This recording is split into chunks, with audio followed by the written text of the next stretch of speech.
Welcome to the Women at the Top podcast interview series. My name is Regina Barr, and I'm the founder of the Women at the Top Network, and I will be your host today. Women at the Top is a community of like-minded women who share the WAT vision and mission. And simply put, our goal is to empower aspiring women to lead. And we do this in a couple of ways, by providing training, information, and connections. Joining me today is Eleni Kelakos, author of Claim the Stage, A Woman's Guide to Speaking Up, Standing Out, and Taking Leadership. Before we get started, let me tell you just a little bit about Eleni. She's referred to as the speaker whisperer. She uses performance techniques learned over decades as a professional actress and singer to help executives speak with more confidence and impact. When she's not coaching individuals or facilitating trainings at companies like General Motors and Allstate, she practices what she preaches, firing up conference audiences with her signature keynote presentations. She's particularly passionate about encouraging women to step up and share their wisdom on public platforms. A graduate of Brown University, Eleni is a past president of the National Speakers Association of Michigan. She's sung the national anthem at Shea Stadium for 3 winning Met games and produced 4 acclaimed CDs of original songs. She's the author of the award-winning book, Touch the Sky, Find Your Voice, Speak Your Truth, Make Your Mark, and the #1 best-selling Amazon book, Claim the Stage, A Woman's Guide to Speaking Up, Standing Out, and Taking Leadership. On that note, welcome to our program today, Eleni. Oh, thank you so much. I'm thrilled to be with you. I love even your first book, I just have to say before I jump in, because it focuses on finding your voice. And as my own personal story, which I won't get into today, I have felt for a very long time in my corporate career that I was trying to find my voice. So I love the title of that book. But we're not here to talk about that book. We're here to talk about your new book. So tell us the backstory of that book. What inspired you to write this book right now? Well, it's interesting that you brought up my first book, because if that book was about helping women find their voice, I would say that Claim the Stage is a book that I wrote to help women put their voice out there, right? Because I felt strongly, and this has a great deal to do with the work that I do with the women that I'm working with and the people that I'm working with. And I just felt very, very strongly that we needed more women's voices out there on public platforms. Women tend to be underrepresented on speaking platforms everywhere. Mm-hmm. And I can't tell you how many women came to work with me to, in coaching relationships, maybe helping them put together presentations or just, ratcheting up their executive presence, who would say to me, I wish I could find opportunities to speak, and better yet, I wish I could encourage myself to step into them more than I do. There was a lack of confidence married with lack of opportunity. And I thought, I really want to help my women boost their confidence level and go after whatever opportunity they have to use their voice to make a difference. So this book was born out of that. That's great. And I'm chuckling a little bit, funny, not funny, right? When you said it was the lack of confidence and lack of opportunity, because I think the lack of confidence, if you can address that issue, very often leads to opportunity.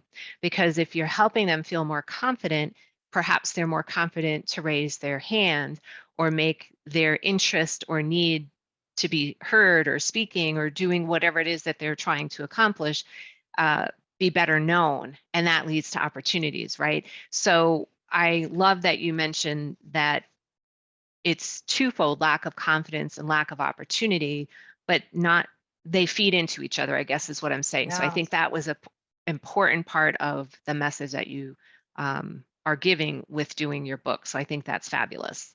Very true. They do feed into each other. And I, like you, I believe that the more confident that we feel, the more willing we're going to be to put ourselves out there and ask for what we want and actually insist on making space for us. Exactly. And then hopefully we're pulling others along with us by being those role Yes. models, and then also encouraging other people to step into and own their own space. So great. I'm so glad you decided to write your book. Yeah, me too. Now, in your career, you've been a working actor as well as a singer and songwriter, and you've shared the stage with some very notable actors. What do you mean when you say claim the stage in regard to the title of your book? And then, if you could, tell us how does that translate for the women who are watching or listening in today as it relates to the corporate world? When I think of claiming the stage,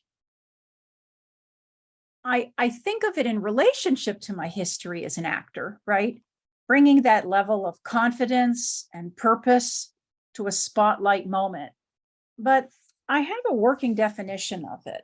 And I thought I would read this because I'm often asked this question and I want to be really specific about it. So I'm quoting my own book here. Fabulous. It says, to claim the stage means to step fully, vigorously, intentionally, and wholeheartedly into the spotlight in order to share your gifts, wisdom, and perspective with others.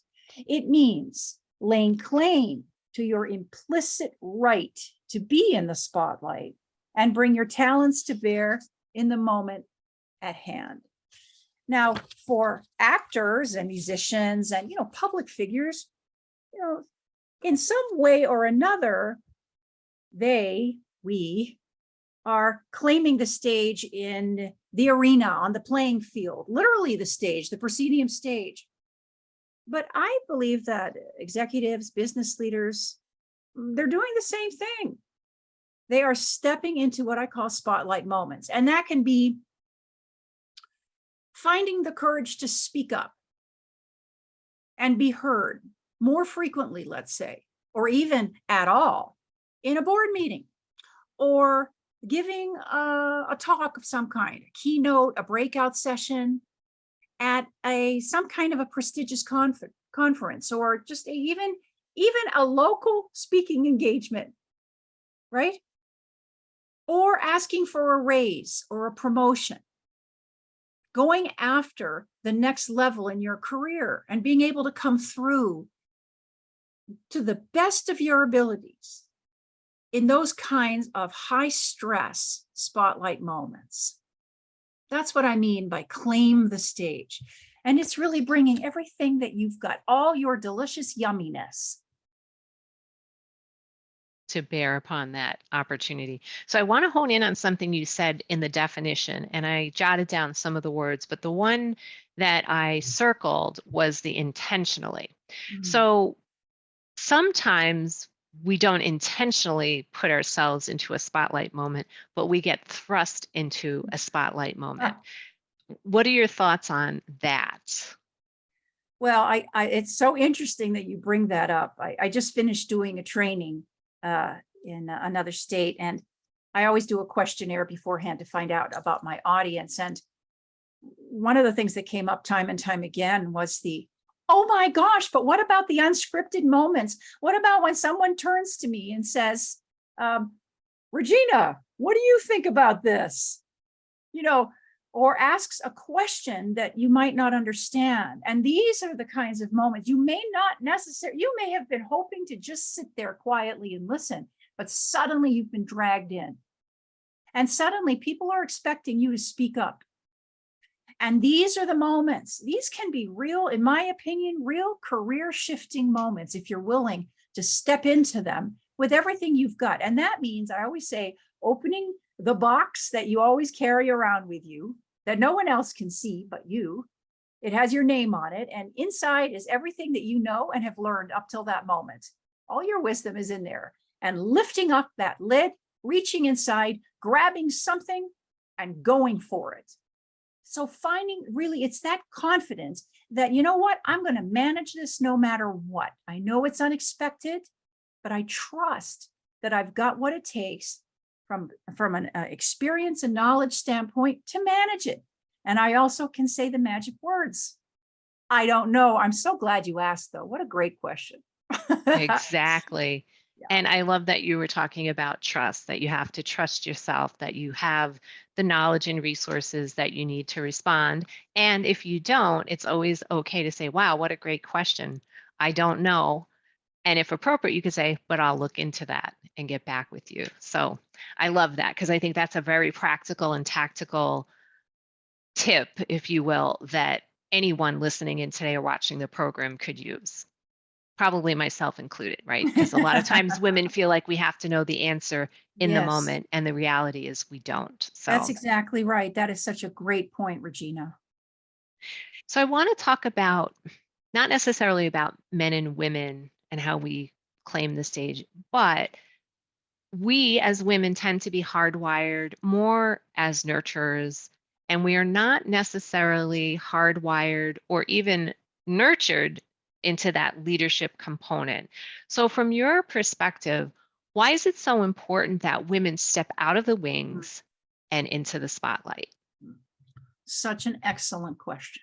There is both nature and nurture at work there. Certainly, our role for generation upon generation was to be the nurturer, mainly, bring up those kids and nurture relationships. And some of that does have to do with the way that our brains are put together to a degree. But a great deal of it has also been nurtured into us, and in many respects, kind of, I'm going to use the term beaten into us.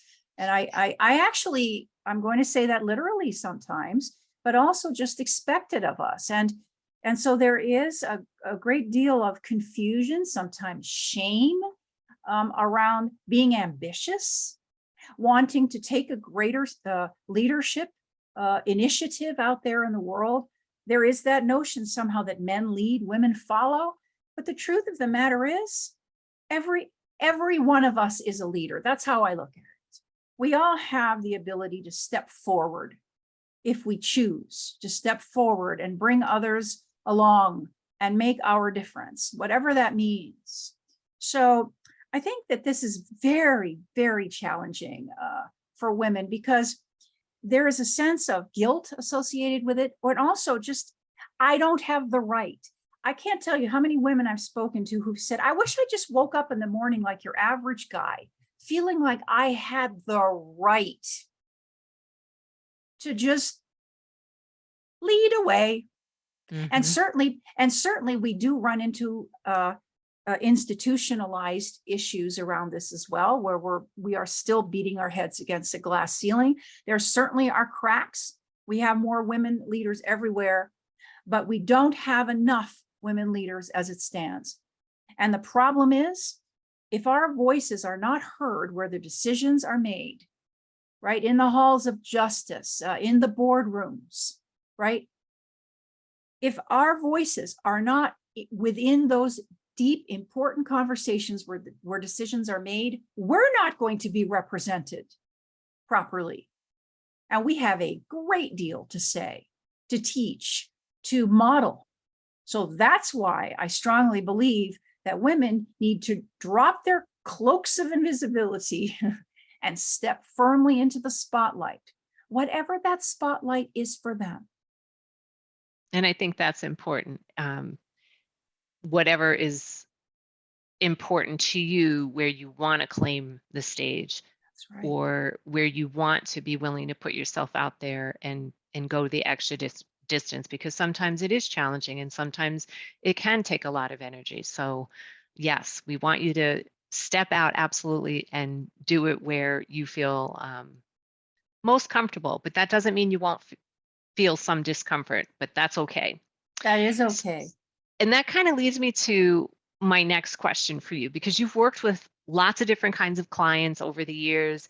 And I'm always curious to know, from your perspective, what are the top 3 challenges that prevent women from claiming the stage? Well, I call them the 3 pitfalls, actually.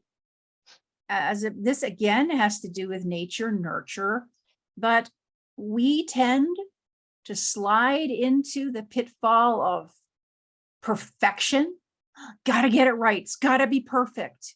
Oh, I'm not going to try for that possible job because I think I know 3/4 of what I would need for it. And it's not enough, never enough. Gotta be perfect. The second pitfall is the pitfall of pleasing. Do you like me? We have really, and some of this has been because we've been in a one down power position for generation upon generation. There's safety involved with pleasing, making sure, reading between, the meta messages in between, right?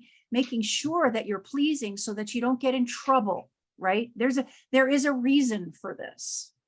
At the same time, this holds us back terribly. Being nice, making sure we're nice, right? And then the last one is really the pitfall of politeness, doing it the right way. So God forbid we should take a risk and rock the boat in some way, shape, or form, right? And these are the kinds of things that will stop us from just speaking up at a meeting, blundering into a conversation, let's say, flinging our hat into the arena for a new position. It'll even stop us from holding a boundary when someone's trying to overstep it. And it'll stop us from asking for what we want or need. Yep, those are great pitfalls to call out, because I have observed those myself and honestly probably have practiced those, especially the perfection one. I think a lot of people can relate to that. So let's talk a little bit about the book. In the book, you talk about a 7-phase claim the stage cycle. So tell us a little more about this cycle. I realized that I had developed a methodology around this, really just by I was writing a keynote really for my Claim the Stage programming in general. And the keynote kind of informed me as to these 7 steps. It was an interesting backwards process where I realized, wait a second, I've got 7 phases here. And the first step is take stock. And that means take stock of where you're stuck. Where are you feeling a bunch of unseen, unheard, unfulfilled? You gotta take a hard, cold look at where you're at, the good and the bad. The second is take ownership, and that means embracing your blessings and your blocks. And by that, I mean, you have to be willing to take a good look at what I call the lies that bind you, the limiting beliefs that are leading to limiting behaviors. I always say that Mo and Schmo, your little judges, are whispering into your ear that are making you second guess yourself and hold yourself back. Like, nobody's going to take you seriously, right? And then also, this means taking ownership of what you've got going for you. I'm a really big believer in helping people see the good and the amazing and the yummy that they have. That means the unique gifts that they've got. So this is about really pinpointing those and maximizing those to the best of your ability. The third is take aim. And simply that is really getting clear about what are those spotlight moments in which you want to shine. And is there anyone in particular that's a big goal spotlight moment? You got to know. You got to be able to know what you're aiming at before you can do anything, right? Mm-hmm. And that leads you to the fourth, which is to take steps. And that's the nuts and bolts, roll up your sleeves, dive in, do the work, the hardcore work, whatever it's going to take to get you to that level. That might mean researching, getting coaching in areas where you may be weak, reading, sitting down with multiple people and talking to them and getting information that you may need, upgrading certain skill sets. And then, or in my case, very often helping people develop better skills, speaking skills under pressure, for example, communication skills. And then 5, 6, and 7 kind of all go together. 5 is take your cue. That comes directly from my days as an actor. And that is when it is your time to step into the spotlight. Step into the spotlight. Stop getting ready to get ready. which is something that women do to a fault. Oh, I just need to prepare a little bit more. Preparation, which is step 4, is great. But we get caught up in that perfection of it. Take 6 is take the risk to show up fully, to let people really see and hear you, warts and all. This is about excellence, not perfection. And step 7, that's phase 7, I should say, that's take a bow. That is look backwards at all of the steps that you've taken to arrive in that spotlight moment and celebrate them. Because frankly, that's something else we don't do terribly well. We don't celebrate our accomplishments. We feel, God forbid, we should even speak of them, right? Because it's interesting that you say that about the celebrations, because I learned that early on in my career from a boss. And up until that point, I realized that I really never took time to celebrate. I just went on to the next, to the next, to the next, to the next. Yeah. And there's so always another cycle. There's always another claim to stage cycle. So you have to be able to give yourself that space and honor yourself, whatever that might mean. It's, take yourself out to dinner, buy yourself a little gift, get a massage, and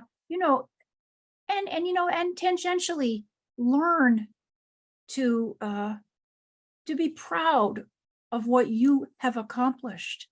And when the time is right, be able to speak of them in an interview, or, when going after a job, for example, or wanting, particular opportunity.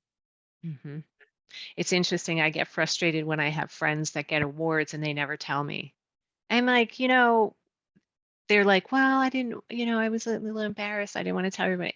I said, well, you know what? Let me tell you from my perspective. You robbed me of the opportunity to share in your win and to honor and recognize you, because I will write a card and send. I have these special success note cards that I send out, and I have, like, I want to participate. And especially during COVID, oh my gosh, I found out some people had won awards and things, and I was like, gosh, could you have, like, pinged me or something? So it is really important, and people also want to help you celebrate those wins and help you reap some sense of accomplishment from that. You're not off in a room by yourself. So I love that.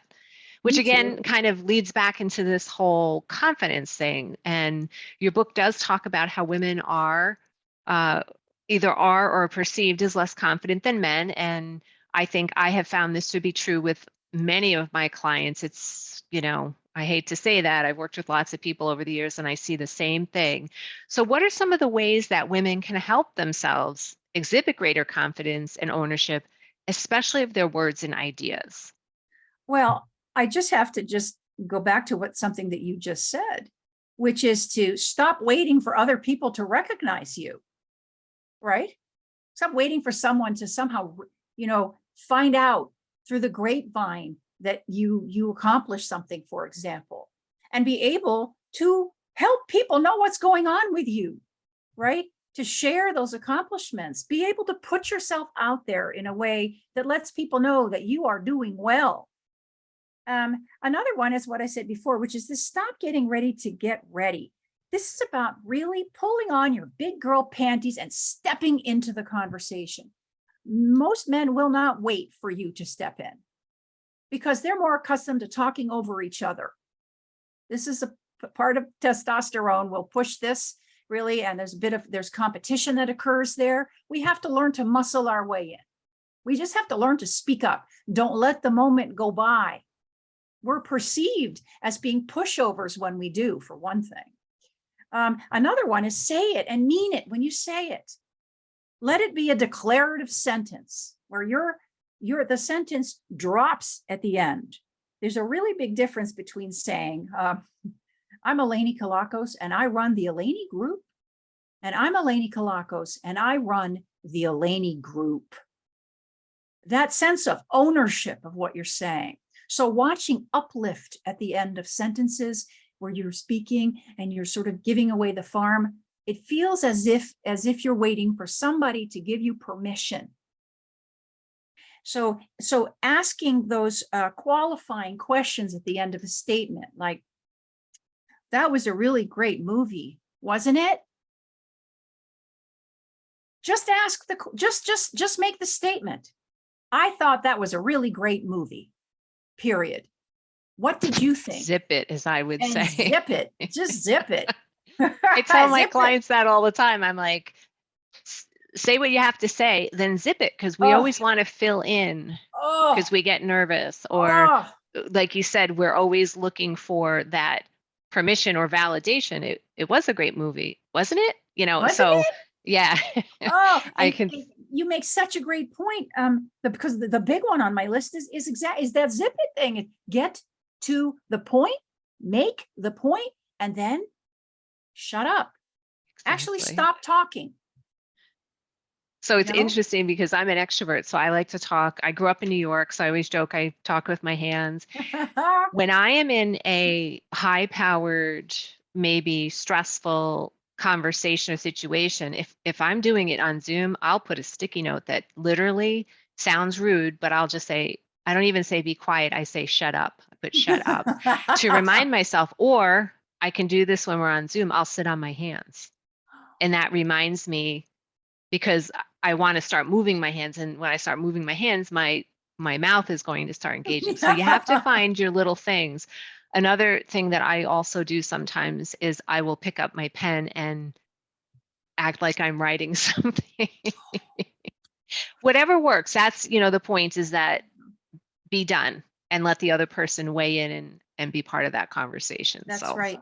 Concision really matters. We tend to, again, some of this is nature. We tend to use our words. We figure things out verbally. This can drive people crazy, men in particular. So I do like to say, if you have something important that you want to get across in a meeting that you've set up, practice it ahead of time. Actually, practice it ahead of time. That's a great tip. Yeah. Great tip. So let's talk about confidence from a different perspective, because I think we've all heard the saying, feel the fear and do it anyway. So sometimes a lack of confidence can be about fear. So in your professional opinion, how do you manage the fear and the hesitation that can stop you from stepping into either a high stress spotlight moment? Preparation is everything. The more prepared you are, the more comfortable you are with whatever it is that you intend to say or do. So your intention really matters, and preparing to solve that intention really matters. But I also really, really believe with all of my heart that it helps to have and use what I call R&R, ritual, routine, and repetition. Actions that you can engage in before stepping into spotlight moments. Breathing and relaxation techniques. Doing what you did, even simply taking a pen and a piece of paper and writing out an affirming statement like, I am relaxed and ready, over and over again, focusing your energy, right? Like that. Doing a little bit of Tai Chi. I do that. I believe I have a simple little thing that I teach called FBI, foot, breath, intention. Find the floor with your feet. Feel Mother Earth supporting you. Ground yourself. Bring your breath into your belly. Inhale and exhale 10 times with your eyes closed. And at the top of the exhalation, think of a word you like that comforts you, like peace or calm or center, and then exhale. At about breath number 7, you'll have really managed your breath. You'll have pulled it out of the jaws of fear. And then I is for intention. Know what you're there to do and remember it. I is also for a positive I statement. And so, I said something about potentially writing a little power phrase, I call it. Speak one out loud. I'm nervous and excited. I've got this, right? Those kinds of positive, affirming statements that lifts your energy. Love it. Love that FBI. Yes. So we are winding down on time, and perhaps that could have been this next question, but I will throw it back out to you in case there's something else you want to say. But I'm just wondering if there's one piece of advice that you can offer to our listeners today. If they only take away one thing, what would it be? No one knows what you know. No one has your perspective, which means that no one can speak for you. And no one can share what you uniquely can share when it comes to your talents. So take that seriously. You are here to claim the stage. You are here to use your gifts in service to others. You are here to maximize all of everything that you have to offer in whatever positions of leadership exist for you, whatever that means for you. Don't wait, don't hesitate. Show up, step up, and speak up, because your words matter. Use your words to change your world.